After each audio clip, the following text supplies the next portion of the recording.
I think many of us breathe that sigh of relief if we can get past August 29th without any threats in the tropics, because as we've been mentioning, not only the anniversaries of Katrina and Ida, but also Isaac. If you remember, it was a weaker storm, yes, a Category 1, but that slow movement toward the Louisiana coastline kept that persistent easterly wind. That's what piled up the water in Lake Pontchartrain, and we saw that widespread flooding in Laplace and the river parishes.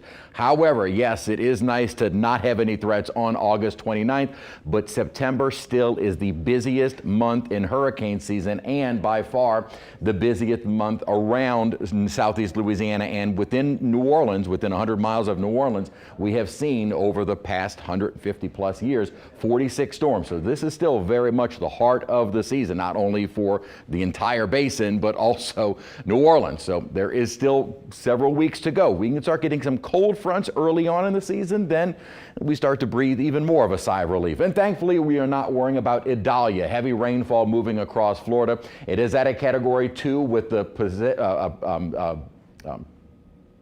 forecast calling for it to move right along the Big Bend area of Florida, becoming a major hurricane.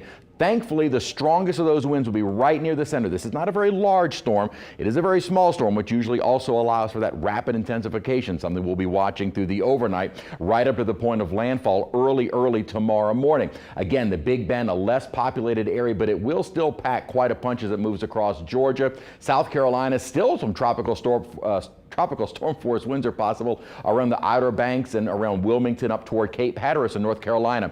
Then the question becomes what happens as we head into the weekend and it moves into the open Atlantic. Several models doing all kinds of different things. Many of them actually kind of have it joining up with the remnants of Franklin as it moves northward, with a couple of the outer models calling for it to kind of wrap back around and try and move into the Gulf toward the end of next week. The models that do that, however, keep it as just a rainmaker, actually probably staying too far to our south to really impact our weather.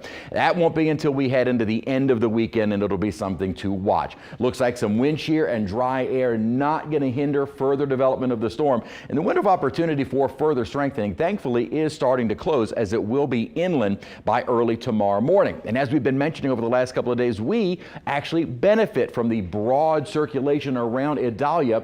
That is going to help to bring in some drier air and reinforce this cold front that will finally move through. And the dew point forecasts have actually been coming down even more so, with our GFS now calling for dew points into the 40s and 50s. If that is the case, that would be a very comfortable air mass. Now, high temperatures still expected to get into the lower 90s, but at least with some drier air, a couple of days will feel a little bit nicer. Yeah, lower 90s. It's saying something when that feels nicer. A better chance of rain on Saturday with an upper disturbance, and that should help to keep our temperatures more into the upper 80s, maybe lower 90s, depending upon the exact timing of rain. But we will be getting into a better chance for some showers toward Friday and the weekend. And we've had better rain chances during the day today. Have been a little bit more consistent or persistent on the North Shore and in Mississippi. Had that band that moved across the metro area, now just a light drizzly rain at the moment, with maybe a few pockets of some moderate showers.